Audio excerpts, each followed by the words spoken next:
को इंसाफ दिलाने को लेकर लगातार विपक्ष की बात की जाए या फिर सामाजिक संगठनों की बात की जाए या फिर आम जनता की बात की जाए, लगातार सड़कों पर उतरकर इंसाफ दिलाने की कोशिश की जा रही है। और लगातार जो है सरकार की तरफ से भी अब दावा किया जा रहा है कि उस बेटी को इंसाफ दिया जाएगा और उचित कार्रवाई की जा रही है। लेकिन उस कार्रवाई से क्या वाकई में इंसाफ मिल पाएगा उस बेटी को? लेकिन वो भी ऐसे तमाम सवाल हैं। और जो एसआईटी जांच कर रही है उसको लेकर भी पीड़ित परिवार जो है उसने कई अहम सवाल उठाए हैं।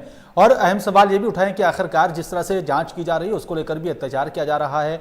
और जो है इस तरह की जांच को लेकर और उस पूरी प्रक्रिया को लेकर भी विपक्ष ने भी कई सवाल उठाए हैं।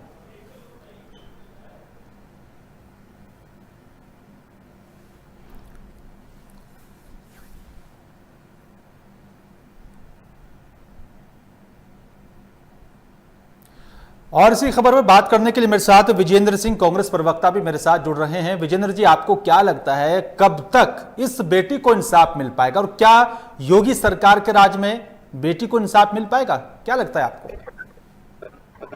देखिए, 14 सितंबर को ये घटना घटी थी जब लड़की के साथ इस प्रकार की घटना हुई, जिसमें बलात्कार की और मारपीट की बातें सामने आई जी। लेकिन आपको मालूम होगा सारी मीडिया को, एक सप्ताह तक वहां की पुलिस ने उसी दिन पीड़िता के भाई ने एप्लीकेशन दिया था, कोई कार्रवाई नहीं हुई जी। एक हफ्ता बाद जब कांग्रेस पार्टी के कार्यकर्ताओं ने प्रोटेस्ट किया, दबाव बनाया, तब प्रशासन ने एक हफ्ता बाद रिपोर्ट दी और पीड़िता की जो मेडिकल जांच होनी चाहिए थी, जो निर्भया केस के बाद नया कानून बना और उसको जो मॉडिफाई किया गया श्री नरेंद्र मोदी जी के कार्यकाल में पिछले बार, उसमें दोनों में यह स्पष्ट है कि इस प्रकार की किसी घटना में पीड़िता की 24 घंटे के अंदर जांच होनी चाहिए जी। लेकिन वो जांच 9 दिन बाद की गई। तो ऐसे में ये सवाल खड़ा होता है कि जो वहाँ पुलिस प्रशासन था वो पहले दिन से ही नीपापोती कर रहा था घटनाओं।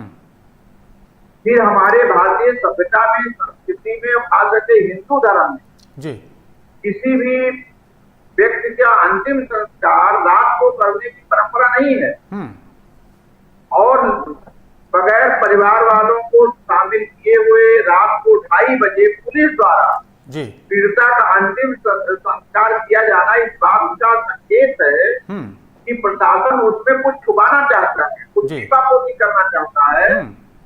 और कांग्रेस पार्टी ने देश के हर जिम्मेदार नागरिक का दायित्व है कि पीड़िता को न्याय दिलाने के लिए संघर्ष करे, सड़कों पर उतरे, सरकार के ऊपर दबाव बनाए।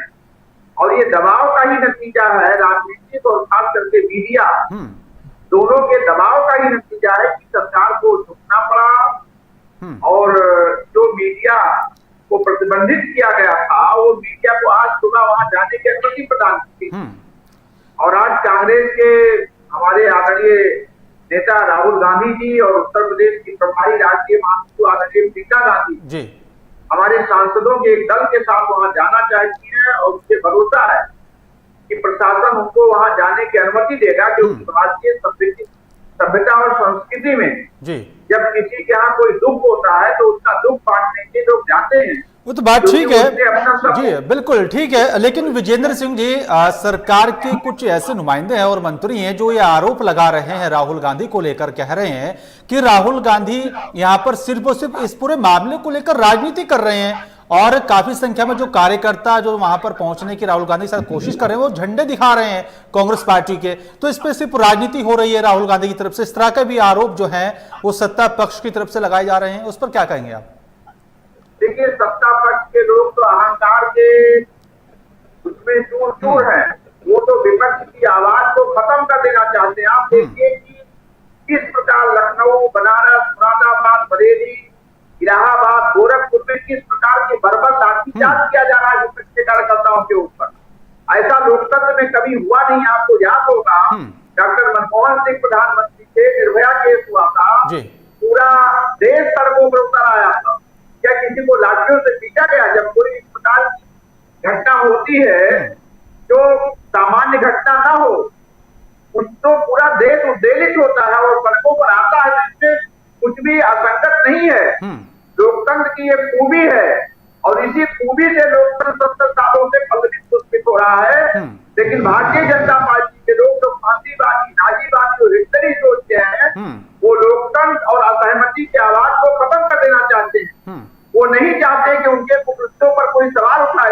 वो नहीं चाहते कि उनके बेईमानी पर से कोई पर्दा हटाए, लेकिन बिल्कुल। आपको ज्ञात होगा जी। कि हम उन्नाव के घटना में भी आदरणीय प्रियंका गांधी की न गई होती तो पीड़िता को आत्मदाह करके मर जाना पड़ता मुख्यमंत्री आवास के सामने कुछ न करते मुख्यमंत्री जी। शाहजहांपुर में आपने देखा होगा चिरमैन नंदी के ऊपर 16 साल से मुख्यमंत्री बलात्कार के आरोप लग रहे हैं, लेकिन उनके हाई कोर्ट से केस वापस किए जा रहे हैं और पीड़िता को ही उल्टा जेल भेज दिया सरकार ने। लेकिन विजेंद्र सिंह जी घटना जी और हुई थी जब विश्वकर्मा समाज की लड़की को दौड़ा दौड़ा के जिंदा फूंक दिया गया था, उसमें भी आदरणीय प्रियंका की गई ना होती तो कार्रवाई ना होती। ठीक है सर। तो पीड़िता के साथ खड़े होना राजनीति नहीं, नैतिक मर्यादा का पालन है, सामाजिक कर्तव्य। ठीक है सर, हर एक राजनीतिक पार्टी जो है, ठीक है सर, हर एक राजनीतिक पार्टी जो है वो अपने अपने हिसाब से विरोध भी जता रही है और इंसाफ दिलाने की भी जो है मांग भी कर रही है। लेकिन विजेंद्र जी, अगर बात की जाए योगी सरकार की आज की कार्रवाई की, तो उन्होंने डीएसपी सहित कई पुलिसकर्मियों को निलंबित किया है।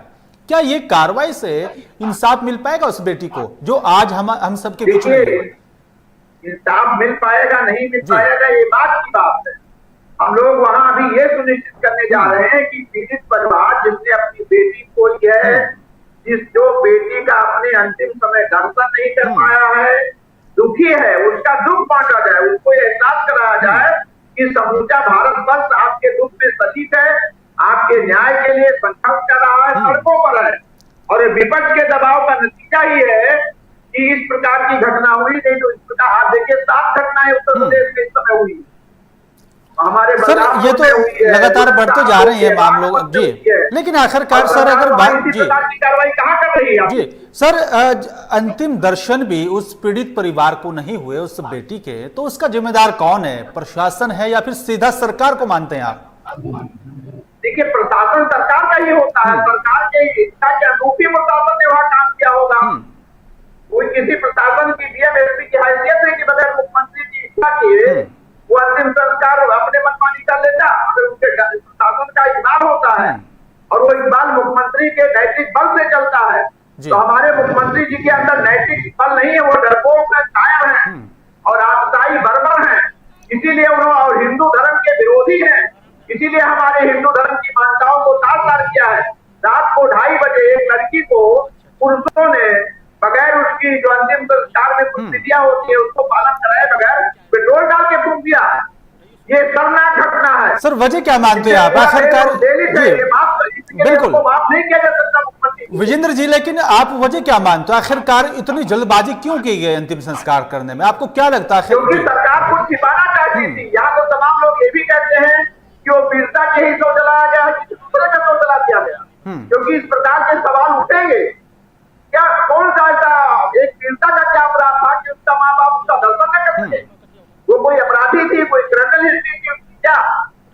अपराधियों के मामले में कई बार इस प्रकार की घटनाएं होती हैं कि प्रशासन उसका क्रिमिनेशन कर देता है, लेकिन एक पीड़िता जो पीड़ित है, जिसके साथ रेप की बात की जा रही है, जिसको पटक पटक के मारा गया, उसकी दिल की हड्डी टूट गई, गर्दन की हड्डी टूटी हुई है, पैर की हड्डी टूटी हुई है, उसको आप रात को 2:30 बजे जला देते हैं बगैर उसके परिवार को दर्शन कराए। ये बहुत अक्षम्य अपराध है, इसका कोई क्षमा नहीं है।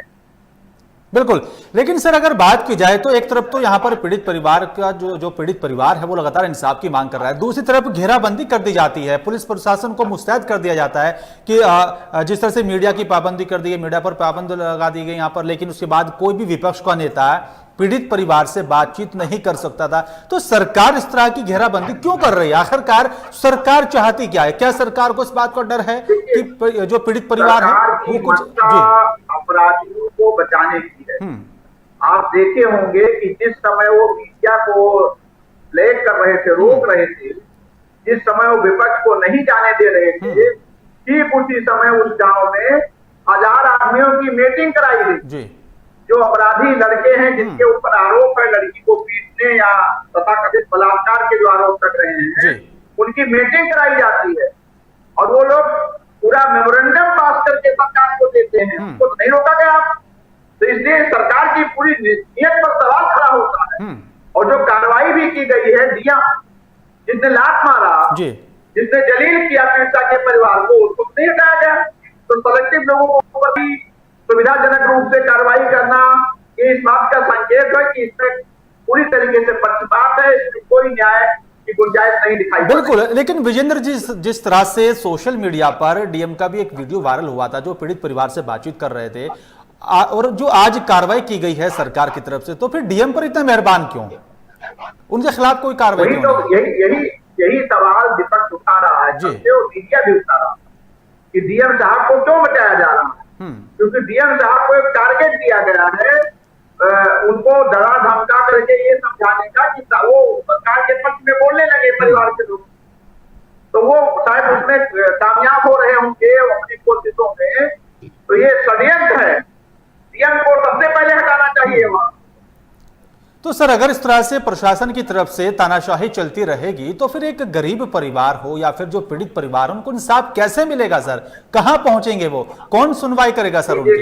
ये लोकतंत्र में विपक्ष का काम है जनता की आवाज को बुलंद करना, लड़ना, और हमें भारत की न्याय व्यवस्था पर पूरा भरोसा रखना चाहिए जी। जो जनता की भरोसे की अंतिम कड़ी है। तो न्याय तो होकर रहेगा, हम लोग न्याय दिलवाएंगे, लड़ेंगे इस लड़ाई को। जी। निर्भया के मामले में जैसे न्याय हुआ उसी प्रकार इसमें भी न्याय होगा। उन्नाव की लड़ाई हम लोगों ने लड़ा, उस पर न्याय होगा कि नहीं होगा? जैसा विधायक उनका, जिसका सरकार को पूरा प्रोटेक्शन था, उनको जेल जाना पड़ा कि नहीं जाना पड़ा? ठीक है सर, लेकिन जिस तरह से राहुल गांधी और प्रियंका गांधी जाने की कोशिश कर रहे हैं हाथरस, आज भी कोशिश यही है, और कहीं और भी नेता हैं, बड़े नेता उनके साथ, लेकिन नोएडा के जो डीएनडी है, जो कि दिल्ली और नोएडा को जोड़ता है, वहां पर उनको रोका जा रहा है, भारी पुलिस बल तैनात किया यहाँ पर कर दिया गया। तो सरकार जी, मंशा क्या है सरकार के इस पूरे मामले में? सरकार लोकतंत्र को खत्म कर देना चाहिए। लोकतंत्र में असहमति हो सकती है, आप हमारे विचारधारा से सहमत हो या ना हो जी, लेकिन हर पॉलिटिकल पार्टी को यह अधिकार है जो मानने का। उन्हें हमें हमारे नेता को, आदरणीय राहुल जी को, आदरणीय प्रियंका जी को और हमारे सांसदों को जाने की अनुमति प्रदान करना चाहिए, और मुझे लगता है सरकार को संतुष्टि आनी चाहिए। ठीक है सर, लेकिन सर, जो अभी जांच पड़ताल हो रही है, जो कार्रवाई चल रही है, एसआईटी का यहाँ पर गठन किया गया, क्या कांग्रेस को लगता है कि वो सही दिशा में जांच चल रही है, सही तरीके से सरकार कदम उठा रही है कार्रवाई को लेकर? अभी हमें इस दिशा में बोलने में हमको लगता है जल्दबाजी होगी जी। अभी हमारे नेताओं का वहाँ भ्रमण हो जाए, वो लोगों से मिल ले। अभी तो पीड़िता के परिवार को बंधक बना के रखा गया है, तो वहाँ क्या जांच चल रही है, क्या नहीं हो रही है, जब तक हमारे लोग वहां उनसे जाकर पीड़िता से मिलते नहीं हैं, वो लोग क्या कहते हैं, जब तक आम आदमी से उनके संवाद नहीं होता, तब तक हमारे कोई टिप्पणी करना जल्दबाजी। ठीक है सर, लेकिन विजेंद्र जी, सरकार से कांग्रेस की मांग क्या है इस पीड़ित परिवार को लेकर? देखिए, कांग्रेस की कोई अलग से मांग नहीं है जी। सरकार से कांग्रेस पार्टी की वही मांग है कि पीड़िता के साथ न्याय हो। तो पीड़िता के साथ पीड़िता तो का अंत हो गया, निधन हो गया, अब उसके साथ न्याय की दशा यही है कि जो लोग अपराधी हैं उन्हें दंडित किया जाए, उनके परिवार को मुआवजा दिया जाए। हालांकि उस मुआवजा से कोई न्याय नहीं मिलेगा, लेकिन एक मदद हो सकती है उस परिवार को, और अपराधियों को दंडित किया जाए, निष्पक्षता से जांच हो, जिससे परिवार भरोसा कर सके, यही मांग है। बिल्कुल, लेकिन सर, जिस तरह से बीजेपी एक नारे के साथ लगातार आगे बढ़ती रही है कि बेटी बचाओ बेटी पढ़ाओ, और उत्तर प्रदेश के अंदर लगातार बेटियों से रेप की घटनाएं लगातार सामने आ रही, इजाफा हो रहा है संख्या में, लगातार ये आंकड़ा बढ़ता जा रहा है, तो क्या ये मान लिया जाए कि उत्तर प्रदेश के अंदर बेटियां सुरक्षित नहीं है? तो फिर वो कानून राज कहां है सर, जिस कानून राज को लेकर और जो है बीजेपी सत्ता में आई थी और दावा किया गया था और ये कहा गया था कि बेटियों को सुरक्षित माहौल दिया जाएगा योगी सरकार की तरफ से? देखिए, भारतीय जनता पार्टी की सरकार जी भाषण करती है, तो चाहे वो देश के प्रधानमंत्री माननीय नरेंद्र मोदी जी हो या उत्तर प्रदेश के मुख्यमंत्री योगी आदित्यनाथ, बेटी पढ़ाओ बेटी बचाओ, इस राज्य में एक एक दिन में 10-10 जिलों में बलात्कार की घटनाएं सामने आ रही जी। जिस राज्य में इंस्पेक्टर को भीड़ पीट के मार डालती हो और फिर मारने वाले को जेल से छूटने के बाद प्रधानमंत्री कार्यक्रम योजना का जिला का पदाधिकारी बना दिया जाता हो, उसमें वो क्या कह रहे हैं और क्या हो रहा है, इसमें जमीन आसमान का अंतर है। जनता भी समझदार और आप भी। शुक्रिया आपका विजेंद्र जी हमारे साथ जुड़ने के लिए और तमाम जानकारी साझा करने के लिए। लेकिन सवाल इसी बात का निकलकर सामने ये आता है कि आखिरकार जिस तरह से राहुल गांधी भी आज हाथरस पहुंचने की कोशिश कर रहे हैं और डीएनडी पर उत्तर प्रदेश की जो पुलिस बल है उसको भारी संख्या में वहां पर तैनात किया गया है कि राहुल गांधी और प्रियंका गांधी और जो 35 सांसदों के यहां पर पहुंचने की बात कही जा रही है उनको सबको यहां पर रोक लिया जाए। लेकिन देखना होगा कि आखिरकार पुलिस प्रशासन जो तैनात किया गया है वो राहुल गांधी के काफिले को किस तरह से यहां पर रोकता है। फिलहाल मेरे साथ सिर्फ इतना ही। नमस्कार।